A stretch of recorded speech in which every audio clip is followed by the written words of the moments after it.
Ladies and gentlemen, what's going on? It's your boy. Wow, that was so corny. In this video, I'm going to show you guys how to stop having a bias, because when you look for longs and you look for shorts, you're losing money. If you just use volume profiles, you will be able to take a trade in any direction, any market condition, and you're going to make more money. I can promise you that. I mean, I made $3,000 today, $2,000 on this account, 300, 300, 300. So in 12 days, that puts me at like 63K. So yeah, I know what I'm talking about. This system works. It's easy. I could teach it to my grandpa. You know what I mean? So don't overcomplicate things for yourself. Use a simple system and use volume profiles to your advantage. Now, before we start, I want to say every trade that I take, every video that I make about the trades that I take, I do in front of 100 people in my premium group. This exact trade I called out to 100 people. So I'll link the Discord below if that's something you guys are interested in, but this isn't hindsight trading. This is things that I do in the moment. So before we get into the trade that I took on NQ today, of course, we want to look at the higher time frame. On the hourly chart, we have been pulling back the last couple days, and we found support in the overnight at this previous area of consolidation. Makes perfect sense, right? The market is always seeking fair value, and on this pullback, it pulled to a pretty high volume area where we found an agreement or meeting between buyers and sellers before. This is what we want to see for continuation, right? You got consolidation move up, reaccumulate, find support again, and push the market up. So when I was coming into the market today, this is exactly what I wanted to see. We sold off at the beginning of Asia session, and then around 9 o'clock we found buying. So now higher time frame picture, I'm saying this could be an area of support. I'm not necessarily just looking for longs, but this is bullish context. So now we need some location as the market is looking to open. We look at the overnight inventory when we have a volume profile drawn from 6 p.m. Eastern to 9:25. What I see is as the market is opening, we are pretty close to the value area high. You know, we have our value area high, value area low, and point of control. And then another thing that I do is I draw a volume profile for each leg. So we have this leg from like 6 up to market open as well. So this is a bullish leg, and I have a volume profile here, just to have congruence between higher time frame, low time frame, and to be able to see the market in a more clear way. When the market opens, I believe right here at 9:30, we have a decent push down to the point of control of the higher time frame volume profile from the overnight inventory, and then we also sold off into the value area low of this one leg for about 2 hours of volume, and we got pretty close to VWAP as well. And so there's two things that can happen here. Sellers either accept lower prices, overwhelm buyers, we sell off into the value area low and then come back down and retest the support, or the second option, which is what happened, is sellers are worn out, buyers step in, absorb all the selling, and we move the market up out of the higher time frame support, out of the value area low, out of the POC that should act as support or could act as support, and that's what happened. So we see that we sold off once again into the POC, value area low, and then we reclaim back above with a retest.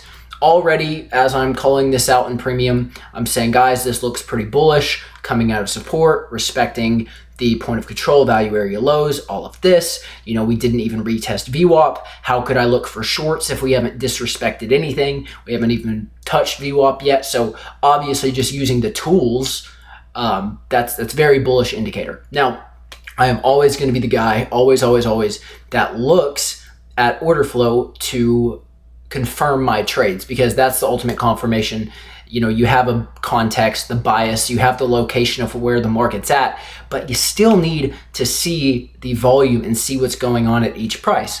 Now, as we get another push up yet again, once I go to the footprint chart, let me pull it up real quick. Yep, I got the footprint chart up. This was the first 15 minutes right here, and really there's kind of a lack of buying at the highs and then pretty decent selling at the lows, and we keep pushing up.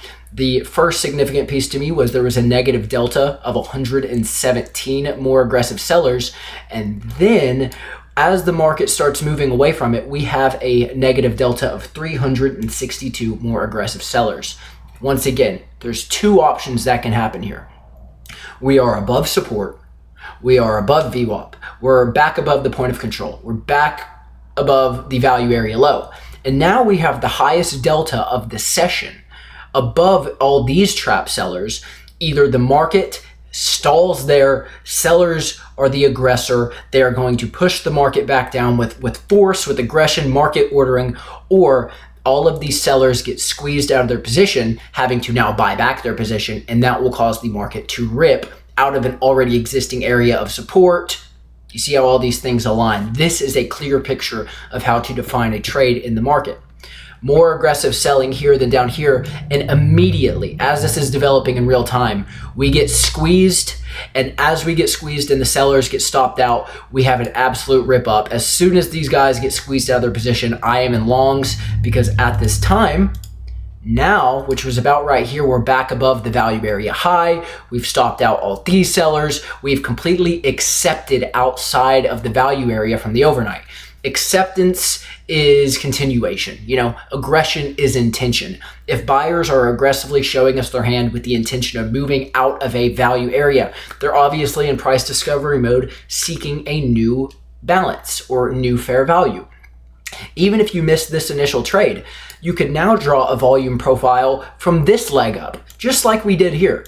And what did we do? We sold off down to the value area low, reclaimed back above it. It was a slow grind, but we've steadily moved up all day. You can do that from each leg. And you know what the volume looked like on that second leg? Once again, same picture.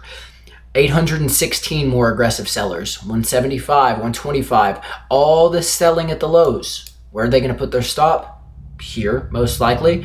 Once the sellers get stopped out of their positions, all their aggression is not working. The market continues to rip up. Like I said, it was a slow grind the rest of the day, but all selling was completely destroyed today. Buyers won. Buyers were the aggressor.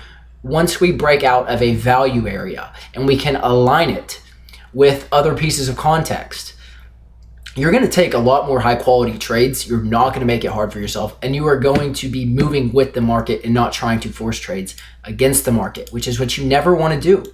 Once the market moves out of value, you should not try to fade it, because once again, pressure is participation. Where the aggression is where the market is seeking to go, and we want to get in with the big players just like we did today.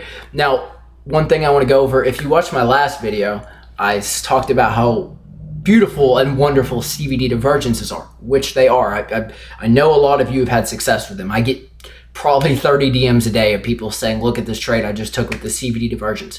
Phenomenal. However, we did have a CVD divergence today. It was right here at the highs, right? So we have a high, lower high, high, higher high. And there were people in my premium saying, well, why are we not shorting? There's a CVD divergence. And the reason is because it is an extra tool. Think of it like icing on the cake. Think of it like once you see it in alignment with your context and location, okay, now I can maybe size heavier because I have full conviction on this trade. If I just have a CVD divergence, but it's not aligned with anything else through volume, through the order flow, through just context of the volume profile, that is a much lower quality trade. What do I mean is, if you took a short here based off of a CVD divergence, but we can't even break through the point of control, and we can't even break through the value area low, we can't even get down to VWAP, do you think that's a good idea to keep holding that trade? Yes, you saw the divergence, but it's obviously not working. Okay, you entered the short, maybe you got, and it still moved down 50 points. Maybe you got 20, 30 points out of it. But do you think once you see on the order flow that there's all this selling right here and the market's not moving down, that you should stay in that trade just because you see a divergence? No, right? There's other pieces of context, and it's not like this is something that's discretionary. This is all things that you can use every single day, and it's very practical. So if you enter short here, yes, we rejected the point of control, but as soon as we get down to this value area low and point of control, and we are not initiating and accepting a lower move down just like we did when we pushed the market up, this is not acceptance. This is acceptance. Acceptance is continuation. If you're not spotting acceptance, you should probably go break even, get out of your trade, because once the sellers that were overwhelmed here, yet again, were squeezed out of their positions, the market had no choice but to accept higher and rip up. So I want you to practice using these tools, but using it in congruence with what the market is showing you as extra confirmation. But don't blindly enter a trade just because there's a CVD divergence, because sometimes you will win. But other times like today, if you just would have spent a little bit more time defining the sentiment of the market, using volume profiles to align your trade with the market, you're going to have a lot more success, avoid dumb trades, and you are going to make a lot more money. And that is why we trade, is to make a lot more money. So hopefully that helped. Another pretty short video, but this same setup shows up every single day, guys. I'm going to leave my Discord link below.